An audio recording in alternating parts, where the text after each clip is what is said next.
Labor in the house? Okay. All right, that's right. It's labor in the house. Okay, are we ready yet? Okay. What do we want? We say minimum wage. Minimum wage. Maximum wage. More money. More money. I'm streaming right now. There's like 5 cell phones in here. So I don't know if you want to have your head right next to it. What do we want? Raise up New York. What do we want? Raise up New York. What do we want? Raise up New York. Great, great. That's what we want today. So good morning, everybody. My name is Maritza Silva Faro, Executive Director of Align New York. We're here today with many members of the Rise Up Coalition to ensure that we increase our minimum wage. Woo! We're talking about 2 million workers. Yeah? 2 million workers in our state who can benefit from increasing our wages. In order for this to be successful, we have to ensure that we have labor unions, community groups, advocates across the state, and government involved in this type of legislation. And we're really proud to say today that we have the right group of folks to make this a reality this year. 10 years ago, we worked together to ensure that we increase the minimum wage to 15. Workers led that fight, and this is going to be the same this time around. What we're asking here is for a legislation that will increase our wages to ensure that we keep up with the cost of living. Rent, food is increasingly going up. Homelessness is increasing everywhere in the state. This is the time to increase our wages, and we're going to do it together. I'd like to introduce you to the sponsors of the legislation that will make that a reality. First up, I'd like to introduce you to Senator Jessica Ramos. Right, good afternoon, everybody. I'm New York State Senator Jessica Ramos, Chair of the Labor Committee in the New York State Senate, and I am so proud to be outside of City Hall today to announce our reintroduction of the bill to raise the minimum wage in New York State. It is high time that we make sure that low-wage workers in New York State are able to keep up with the rising cost of living. The rent keeps going up, the price of food keeps going up, the price of gasoline keeps going up, our wages are not going up. And we are not going to allow for a debate that is years long to ever happen again. Because this is what happened in 2018 when we were finally able to get the then governor to raise the minimum wage to $15. And why we're announcing it today. 10 years ago today, in New York, we launched the fight for $15. I was a worker at 32 BJ at the time, and it took 6 long years for us to get there. We do not have the time this time around. We want our minimum wage to be raised the minute that our legislative session starts in January. Yes? What we are proposing this year is that we raise the New York minimum wage over the next few years until it reaches $21.25 in New York City, $20 outside of New York City by the year 2026, at which point we want to peg it to inflation, meaning that as inflation rises, so should the minimum wage in the state of New York. And I know that sounds really progressive, but it's not. We're actually behind 18 other states and Washington, D.C. in getting this done. And 2 million workers across our state would benefit. Mostly women, mostly people of color. 1 in 4 of them are parents. They would all get approximately a $2,000 annual raise that helps them pay for rent, that helps them provide for their kids, that helps them dream of a better tomorrow. Our workers, essential workers, every single one of them, we've been trusted to clean houses, to clean offices, to help raise the richest children, to build skyscrapers despite bad working conditions. We have put our bodies on the line the past 3 years in order to keep our economy afloat. We deserve the respect and the dignity to be able to provide for our families, to be paid a living wage, to make sure that the minimum wage covers the bare minimum and then some, because we deserve bread and roses too.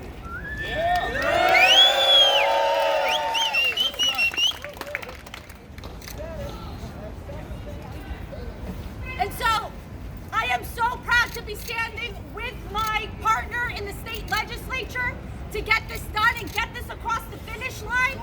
Please join me in welcoming Assemblywoman LaToya Joyner. Thank you. Make some noise, New York, if you're ready to raise the wind. This is an impressive crowd for a wonderful and a very important issue. I am excited to be standing here with the coalition to raise up New York. I want to thank all of the coalition partners for making today possible. In 2018, we led the way in raising the minimum wage to $15 an hour. A lot has changed since 2018. Workers have been stuck at $15 an hour while other states have continued to raise their floor. Since 2018, we have seen a global pandemic. We have seen increased inflation. People are spending as much as $10 to buy a carton of eggs. We have seen the rising prices of rent. Landlords are asking for proof of a salary that is 40 times the monthly rent. We have seen the raising prices of healthcare and childcare. New Yorkers are hurting. Their wages do not afford them the quality of life that they deserve. We talk about women who are bearing the brunt of this issue. We talk about breaking the glass ceiling. Let's also talk about raising the floor for them as well. We need a system that will allow families to put food on their table and clothes on their back. Those preparing our meals should not have to worry about where their next meal is coming from. Those who are keeping our city moving should not have to worry about whether or not they're going to be forced to move out of our city. Those who care for our most vulnerable should not have to worry about who is going to care for them. New Yorkers cannot continue to wait. We cannot afford to wait on the will of those in political power. Passing this bill will help us all. It will give us the predictability that we all need. It will now allow New Yorkers to continue to call New York home. I am proud to stand with this very impressive crowd as we demand better, not only for ourselves, but for the generations to come. Thank you so much.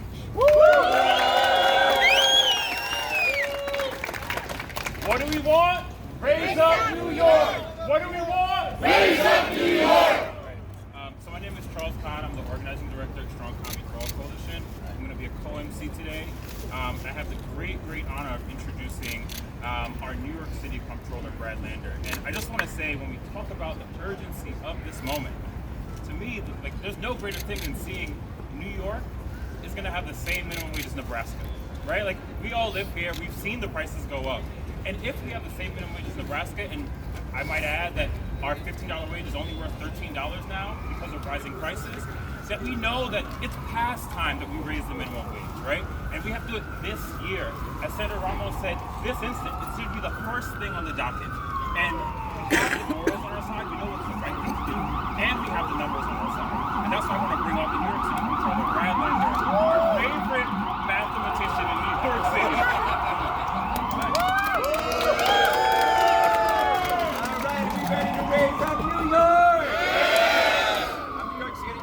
Brad Lander, and I'm so proud to stand here today with Senator Ramos and Assemblymember Joyner and this incredible coalition to say it is time to raise up New York. It is time to again raise New York's minimum wage. Yes. 10 years ago today, I had the honor of joining some of those fast food workers who had the guts to go out on a one-day strike and occupy their stores in Manhattan, in Brooklyn, around the city. It took so much courage for those fast food workers to be on the front lines of the fight for 15, and they sparked a movement that spread all across the country And as a result of their courage now, something like 25 million Americans have seen increases, more than 10 million to $15 an hour or more. And the difference it made is enormous. Senator Ramos spoke about the fact that workers saw as much as $2,000 increases in their take-home pay. One other thing that we looked at in the Comptroller's office was the impact on the poverty rate. And for minimum wage households with at least one worker making the minimum wage, what we saw in New York as a result was a reduction in the poverty rate from 21% to 14%. That's like a touchdowns improvement in the poverty rate in New York City because of the minimum wage increase. That is hundreds of thousands of New Yorkers who were able to pay their rent, who were able to buy clothes for their kids, who did not face bankruptcy as a result of increasing the minimum wage.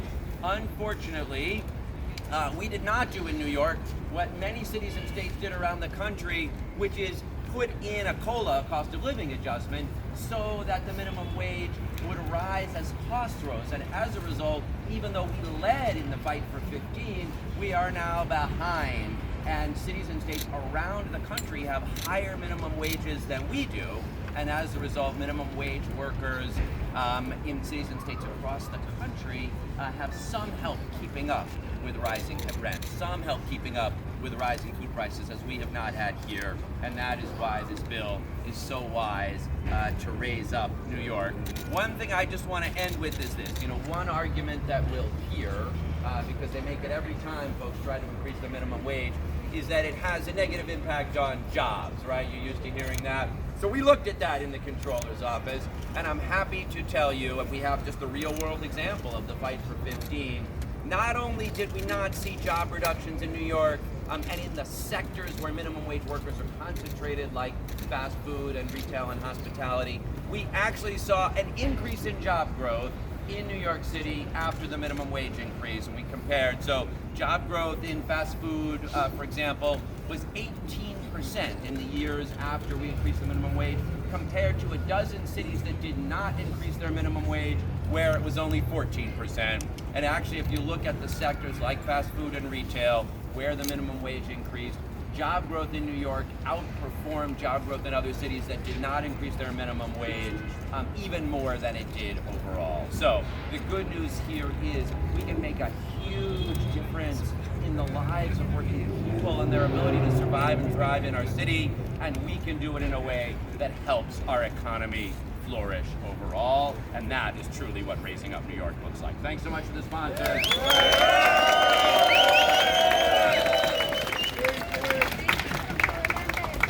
so much for being here today. So, workers across sectors will be benefiting from this increase in the wage. And Senator Ramos said it best. In the worst time of our economy during the pandemic, many workers, all essential workers, stood up to keep the economy going. It is time to recognize all those workers who are sacrificing every day, not only during a pandemic, but every day. And today I'd like to introduce to Kim Allen, who is a health aid worker from 1199.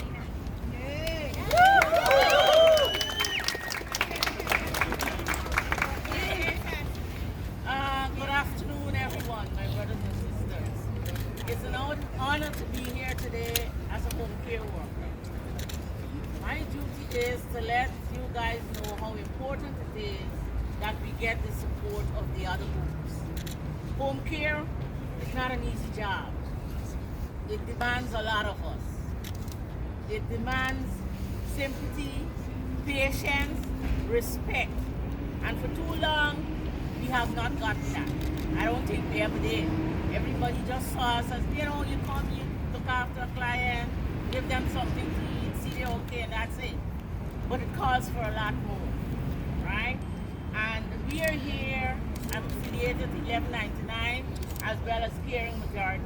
I work for Cooperative Home Care Associate, located in the Bronx, for almost 15 years. I'm soon coming to my end of my work life. I have nothing to show for working all those years because the wages is too small. You have a family to take care of, you have yourself to take care of, and it's not enough. I'm trying to hold on a little more to see what I can get. That when I retire, I don't have to say, oh, it's best I go back out and do like a 2 days movie. But it's hard. Your health is failing. And I'm so happy that, we're all uniting to make a better living for the younger ones coming up. They will need it because home care is going nowhere. It's here to stay, whether we like it or not. We're all going to get old. Our kids are going to develop some disease that from early age for the rest of their life. My granddaughter was diagnosed last year at the age of 25 with MS. That's with her for the rest of her life. So we need now to get together, fight, continue fighting, sharing our stories, letting our voices be heard, so that we can look at a better future and smile and say, yes, I was part of that. I did my best. And we want legislators to come together, look at us as human beings, not just an ordinary person because we need a job, we go there. Somebody has to do it. I love the people who I work with, the clients that I care for. I love the agency that I work with. The only job since I arrived in this country, I've been with corporate. It has taught me a lot too for myself personally in how to take care of myself. But I don't think I can hold on much longer with this, what I'm getting. Sorry, but maybe it's too late to try somewhere else because of my age. So I'm pleading with you, everyone here, do your best. Encourage young people. Encourage people in your community to come out and support home care. Let the minimum wage rise. When I started with cooperative, I was getting an increase every year. All of a sudden it stopped. When it meet $8 an hour, it stopped. And that was it. And we started to plummet down. A lot of people left because they couldn't stay with this. So I'm honored to be here to join and support you guys. Controller, where's gone already? Yeah, please do something for us. Speak to your other colleagues. Please, we need this. Thank you so much. All right!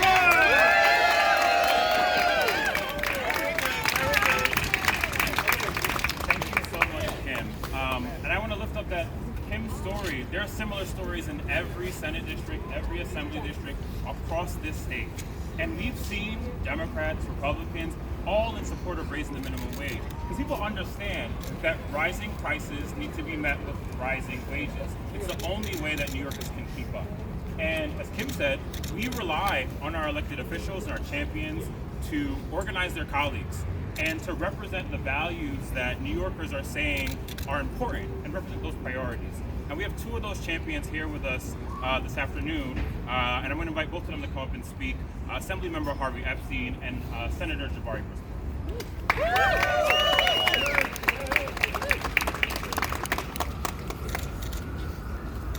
Hi, good morning, good afternoon, everybody. So I'm State Senator Jabari Brisport from Brooklyn, and shout out to Labor being in the house. So to reiterate what people were saying earlier, inflation has been bad this year. Prices going up for food, for basic necessities, for energy, for transportation, and you know what's also been going up? Corporate profits. New York, #1 for inequality, with the largest gap between the rich and the poor. For time immemorial, the wealthy have refused to share their fair share of wealth with the people who create wealth in this state. That ain't right. That ain't right. And if the bosses and the corporate executives do not want to share to make this a livable state for everybody, then yes, our colleagues in government, labor, people in community must unite to say you must pay your fair share to the workers. Raise the wage. Raise the wage. I want to thank my colleague Senator Ramos, my colleague Assemblymember Joyner, because this is critical to ensuring that everyone in this state can live in dignity. Thank you. What do you say? Now's the time to raise the wage. Hey, hey, what do you say? Now's the time to raise the wage. Hey, hey, what do you say? Now's the time to raise the wage. Hey, hey, what do you say? Now's the time to raise the wage. Amen. Thank you, everyone. a member from Lower East Side. And we expect families to live on $30,000 in this city and state. That ain't right. That's what the minimum wage says. That's for rent. Think about what the rents cost in this city.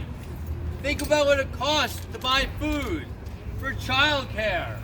Time and time again, we expect so much from people, and we wonder why. There are 55,000 people living in homeless shelters, working New Yorkers living in shelters because they can only get a minimum wage job for $15 an hour. That ain't right. We can do better. We have the opportunity now to go back to Albany in a few weeks with the leadership of Senator Ramos and Assemblymember Joyner and come together and say, we deserve better. We deserve more. We deserve a minimum wage that allows people to live with dignity in this state. That's what this bill does. That is our obligation to each other, and that is our plan, and my plan to go back to Albany and fight for it. Thank you. Raise the wage. Hey, hey, what do you say? Now's the time to raise the wage. Hey, hey, what do you say? Hey, don't you forget, we gave them a raise on the 8th. We gave all the senators a raise on the 8th. Now is our time to get our raise. Yes, that's it. That's right. This work can be possible, as I said earlier, with collaboration across sectors, across groups, community groups, labor unions, and workers always know what workers need, and we must listen to their needs. Now I'd like to introduce you to my friends from Local 79. Is Local 79 in the house?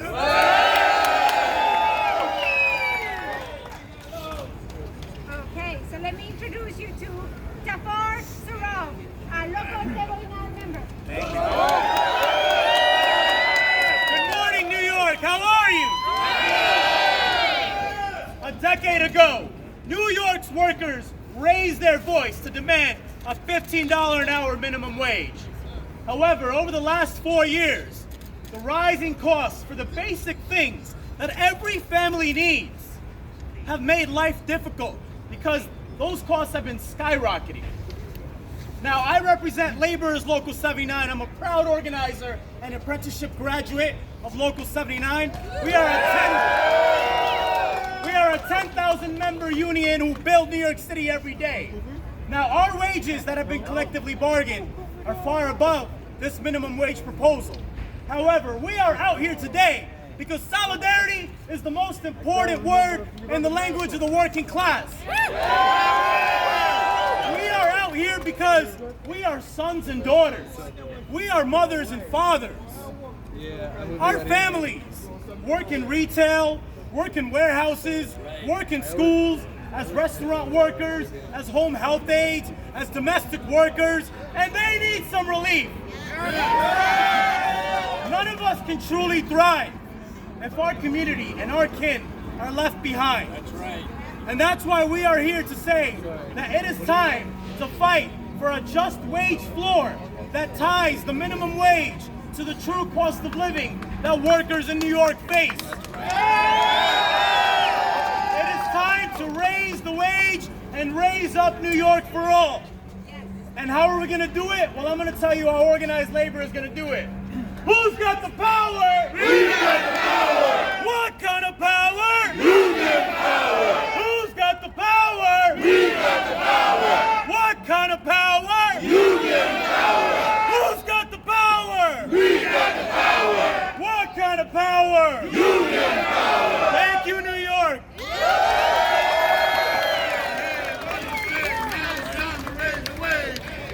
What do you say? Now it's time to raise the wage. What do you say? Now it's time to raise the wage.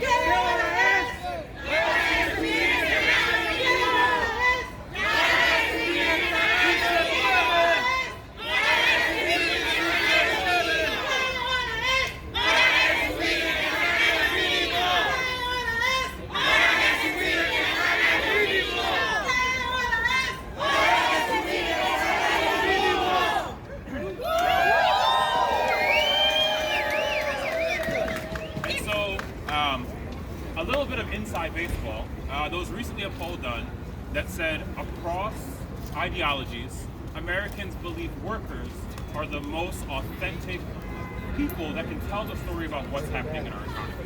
And so if you're here today, you're going to hear a lot of worker stories, right? And throughout this campaign, it's about workers. It's about the people that are putting in the work, and it's time for them to get their pay.